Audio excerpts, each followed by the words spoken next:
लोक कथा के रचवाई प केहू के दावा न। ई एक बात आ सबकर दावा ई एगो अवरू बात। ऊ एक के ना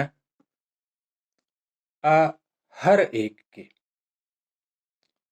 लोक कथा के कर जे कहत बा ते कर, जे सुनत बा ते कर, जब कहत बा ओह जब के, जहां कहत बा ओह तहां के। आ लोक कथा जेकरा बारे में बा, चिड़ई के बारे में तो चिड़ैया के, जौना सियार के बारे में ओह सियरवा के, जौना राजा के बारे में, जौना रानी के बारे में ओह रजवा के, ओह रनिया के। तो आज एगो लोक कथा रुआ सबके सुनावे के कोशिश करत बानी। ई कथा हम सुनावत बानी तो हमार, रुआ सुनत बानी तो राउर।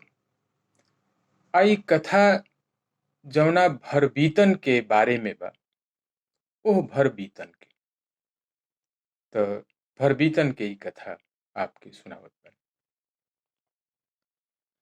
भरबीतन के भरबीतन नाव कोनो बाभन बरुआ ना धइल, अपने धैलन।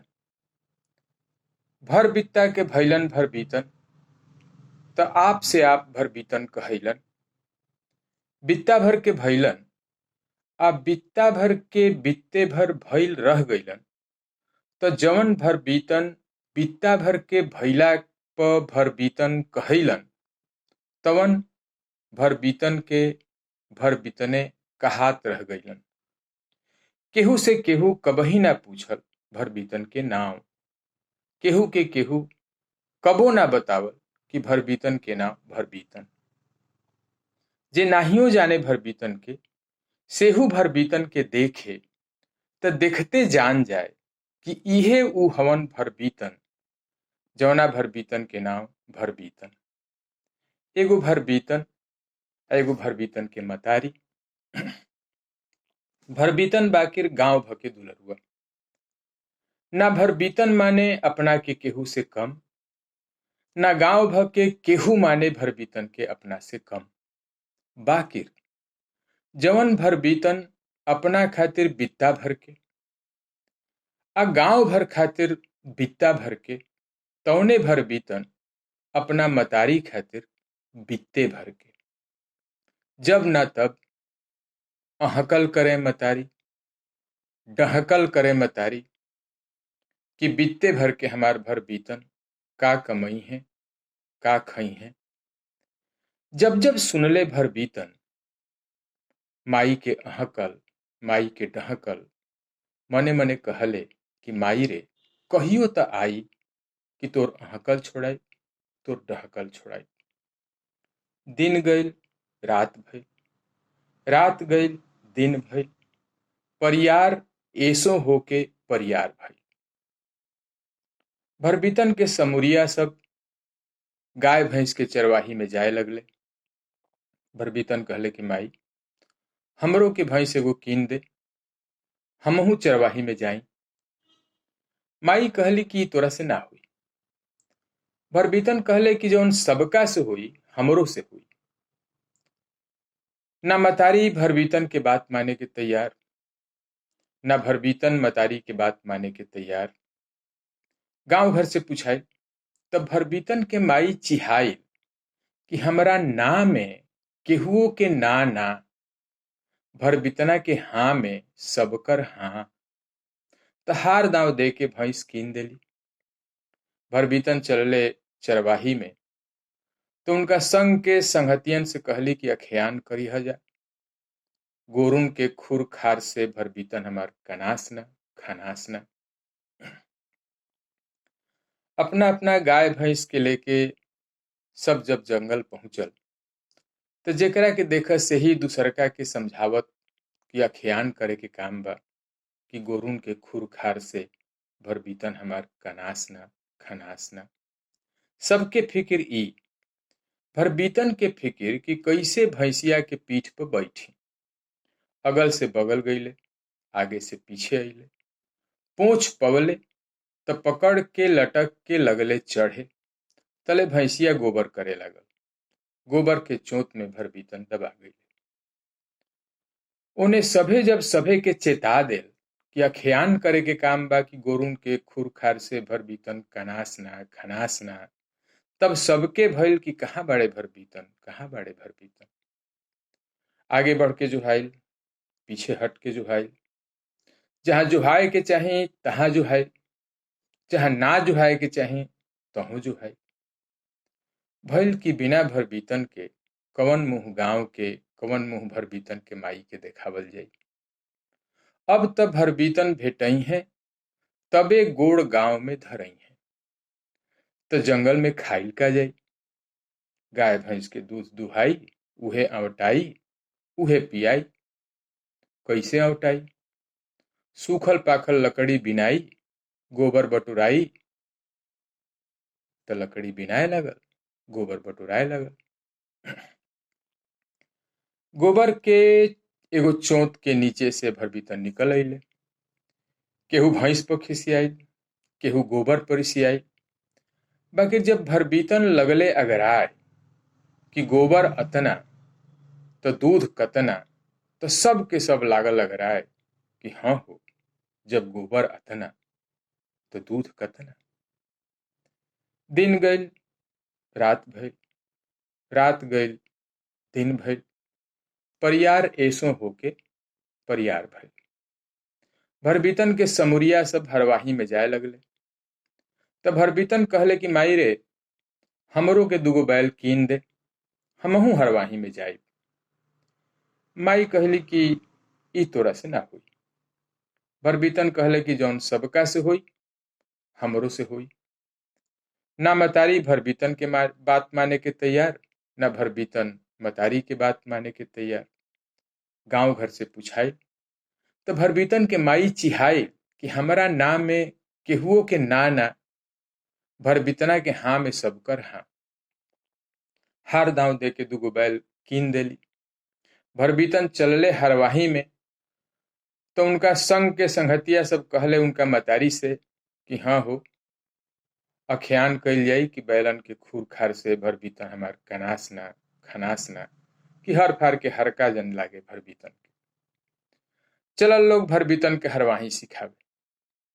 तो उल्टे भर बीतने बतावे लगले कि हैसे होई हरवाही परिहत पर बैठ के, हैसे होई हरवाही हरिस पर उठंग के।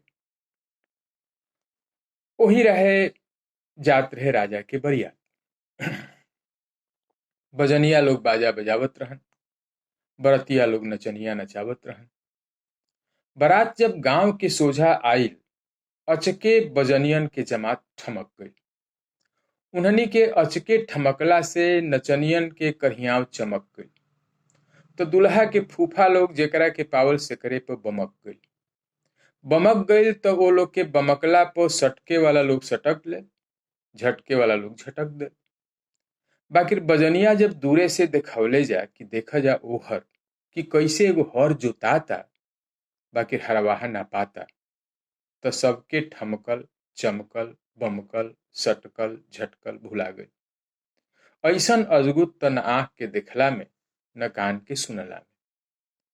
अइले जा भीरी तो देखले जा कि बित्ता भर के भर बीतन परिहत पर बैठल, अतना चैन से, अतना चुपचाप कि रीझ गइल सौंसे बरियात। दुल्हा देखले कि जोड़ा जामा पहनले, गहना गुड़िया गथले, दुल्हा से फेर के आंख बित्ता भर के भर बितना के निरेखे में लागल बा सौंसे बरियात। तगिया बैताल कहले कि दंडब केकरा के, यही भर बितना के कौन गलती कैलस महाराज। अत राजकाज में अकाज सजाए, अत बैलन के खोल के चल दिल जाए। एक तो बरियात अपने मन बढ़ुअन के जमात, दूसरे राजा के बरियात, एक लीला के बाद दूसर का लीला के आस। आसपास के हरवाह अइले, कुछ बाँव दहिन कइले त धसोर दियाई। उन्हनी के पूर्व पश्चिम गिरला पर कोनो बरतिया मुस्काइल तो कोनो खुल के हहाइल। बुढ़वा बरतियन के रोकत रोकत में नवहा बरतिया सब जोतल खेत हथिवास देले, हरियर घोड़वास देले। बित्ता भर के भरबितन के बाकिर आस्ते उठा के आर पर धराई आ दुनो बैल उनकर हकाई। भरबितन बाकिर दुल्हवा से एक बात साथी संगतियन के रोकला के बादो हंसी हेर कहले कि बैल लेके जइब त जा, बाकिर दुल्हिया तब ना पैब, के हमके रोकी। कहले भरबितन की रोकी दुल्हनिया, रुकवई है भरबितन। जे सुनल हीक भ हंस दे आ बैल लेके चल दे। भरबितन हाथ डुलावत घरे अइले। मतारी से सब बात एके सांस कहले आ ओही सांसे कहले कि रजवा से हम जूझे जाई, आपन कीनल बैल छीनब तब आईब। मतारी कहली कि ना। भरबितन कहले कि हाँ। कहली मतारी कि ना त ना। कहले भरबितन की हाँ त हाँ। गांव घर से पूछाई तो भरबितन के माई के करेजा दुखाई कि उनका ना में सब करना, भरबितन के हाँ में केहुओ के हाँ ना। आधा रात भइल तो भरबितन चुप्पे उठले, सीख के गाड़ी बनवले। गाड़ी में जोड़ा मूस जोतले, चुटकी भर जीरा लदले आ घर भर के चुप्पे, गांव भर के चुप्पे चल देले रजवा से जूझे। रास्ता में गोजर मिलले, ए भरबितन कहवा चल। भरबितन कहले कि सीख के मोर आरी रे गाड़ी, जीरा लदले जातु हैं, मूस जुतले जातु हैं, चोर राजा बैल खोला, बैल छोरन जातु हैं। गोजर कहले कि रजवा के बरियात से धंगा के हमरा बचवा के 1.5 गोड़ के जाने कहवा बिगा गई, हमहू आ जाई। भरबितन कहले कि आजा बाजा कान में समा जा। गोजर आ गईले, कुल परिवार सहित समा गईले। ओही रहे बिसुतुइया बिच्छी मिलले, हाड़ा बिरहने मिलले, सांप साही मिलले, चूंटा माटा मिलले। जे मिलल से ही पूछल कि भरबितन कहवा चल। जे पूछल से ही के बतवले कि सीख के मोर आरी रे गाड़ी, जीरा लदले जातु हैं, मूस जोतले जातु हैं, चोर राजा बैल खोला, बैल छोरन जातु हैं। जेके बतवले से ही बतावल कि रजवा के बरियात के उखाड़ पछाड़ चाल से हमरो नुकसान, हमहू हलकान कि हमहू आ जाई। सबका से कहले भरबितन कि आजा बाजा कान में समा जा। जैसे जैसे कहले से आ गई, कुल परिवार सहित समा गई। ओही राहे बरत मिलले आग कि हमरा के सुनगौलन स, बिना बुतवले चली दिहलन स। ओही राहे बहत मिलले पानी कि हमरा में हाथ गोड़ अपन पखरला के बाद अपना खखरला के दिहलन स डाल। उन्हनियों के चहला पर कहले भरबितन कि आजा बाजा कान में समा जा। उहो आ गईले, कुल परिवार सहित समा गईले। भावर परे के पहिला ही भरबितन के गाड़ी राजा के दुआरी पर ठाड़। राजा पूछले कि का बात। भरबितन कहले कि बात अपना दमदा से बूझल आ की त जवन बैल चुरौलस हमार तहर दमाद असम से बरियात, तवन निमना मने फेर द, ना त आव एक तकड़ जूझल।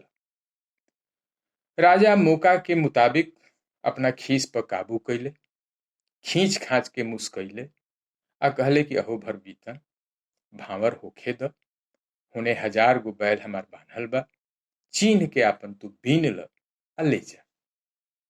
दुल्हन बाकिर ठमक गई। निसुठे मुहे कहली कि बैल के चोर साथे भावर कैसन, ऐसन त दुल्हा के ऐसन के तैसन। राजा अपना दुल्हन धिया के दिहल औचक एह चोट के सुहरावहू न पैलन कि भरबितन से सुनलन कि चीन्ह के ना ले कि बीन के ना ले कि छीन के ले। बेटी के बात से राजा ऋषियले, भर बितना के सुनले तब बेसह बिखियले। कहले कि रे भर बितना ते ले दे के बस बित्ते भर के, बेटी के हमरा बियाह ते बिगड़ले। राजा के बरियात तनी कईबे कैलस घात, तैसन कौन बात, तनी भ अनेत पुनेत त राज रजवाड़ा बड़कवा के शोभा। कहले भर बीतन की ऐसन शोभा के ऐसन के तैसन, ऐसन कैसन की केहू के आह आ केहू के बियाह। रुआवले शोभा रुआवही के सबक, त आव लड़ल बाँच आ बाँचे त भर ही हंसल बिहंसल। राजा कहले कि सीख के तोर गाड़ी, मूस तोर घोड़ा, जीरा असबाब, अपने ते बित्ते भर, त केकरा बले अतना ते फौकत, त हाफत आइल झाड़ में लुकाइल। कहली भर बीतन के माई हाथ बर बढ़ के कि हमरा बले, त हाफत आइल झाड़ में लुकाइल। कहलस भर बीतन के सौंसे गांव, बुतरू से नवहा से बूढ़ पुरनिया, 3 हाथ बढ़ के कि हमरा बले। तो कहले राजा कि हे हमार अंतरी मंत्री संतरी, सिपाही दरोगा, फौज फाटा, अबदा लबदा, गोली बंदूक, बेटी के हमरा बियाह जे नसाइल से त नसाइल, बाकिर भरबितना सहित्ते भरबितना के सौंसे ही गांव जब लेना हमरा गोड़ पर गिर के लोटियाई, तब ले रंचक ना चैन हमरा आई।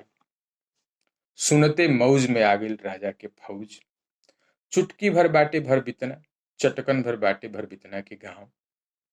चलल सिपाही लोग निपट निचिंता, कुछ हाथ खजुआवत कुछ खैनी मलियावत। साथ में लाग गईल सौंसे बरियात कि हमनियों के हाथ कुछ हो जाए साफ। भावर के मारल दुल्हवा के एके अरदास कि सब के मारी सब, बाकिर भर बितना के हम। एने फौज बढ़ल आगा, उन्हें धौरल दुल्हिया की देखब कि कैसे ही बैल चोर दुल्हा भर बितना के छुई तो भूई कसम हमरे कटारे से मुई। धैली अकवारी में उनके भर बीतन के माई, तो अपने धौर गईले राजा की दोनों के अलगाई, बेटी बौराहिन के धकियाई आ भर बितना के माई के लतियाई। अपने धौरले जब राजा तो ठमक गईल फौज कि कैसे भला जाई राजा के आगा। ठमक गईल फौज आ देखले राजा की माह मैदान में हम ही अकेल, तो दन्न भैले किनारे अलगले ललकारे। ललकरले तो उनकर फौज अपन ठोकल पीटल खैनी अभी फाके फाके तले भर बितना धौरवले मूस अले अपना गांव भके आगा। माथा में बहले मुरेठा आ कमर में फेंटा, कहले कि गोजर बाहर, बिछी बिस्तुइया बाहर, हाड़ा बिरनी बाहर, सांप साही बाहर, चूंटा माटा बाहर, तोहनी के हो जाए काम तो आग बाहर, आग के हो जाए काम तो पानी बाहर। सुनले राजा आ देखले जब राजा गोजर के गोड़, बिस्तुयन के झोंच आ बिछी के पोंछ, हाड़ा के हन्न हन्न, बिरहनी के बन्न बन्न, सांप के सरकल आ साही के फरकल, चूंटा के लाइन आ माटा छितराइल आ फौज के अपना भागल पराइल। तेकरा पहिले की नजर तर आवे आग के कहर आ पानी के लहर। दोनों हाथे दोनों बैल के पगहा पकड़ के माथा नववले भैले ठाड़। कहले कि बबुआ भर बीतन बकस द। सुनते भर बीतन के भैल जय जयकार, सुनते जयकार भर बीतन के माई के अहकल छूटल तो भर बीतन हाथ पर बढ़ गईले ऊपर। देखली भर बीतन के हाथ भ ऊपर तो भर बीतन के माई के डहकल छूटल तो भर बीतन बढ़ गईले हाथ भ आउर ऊपर। आधा हाथ आउर जौन बाँचल तवन दुलहिन कनखी से तकली, जसही भर बीतन के तसही पढ़ियले। मनई जतना होला हाथ से 2.5 हाथ, तौना से एक बित्ता अधिका भर बितना। जयमाल पहिरावे खातिर दुल्हन के चावा पर होखे पड़ल ठाड़। तब एक देने से राजा भइले, एक देने से भर बीतन के माई भइली दुल्हन के मददगार। ई रहे भर बीतन के कहानी। धन्यवाद रुआ सभी के सुनला खातिर। बहुत बहुत धन्यवाद।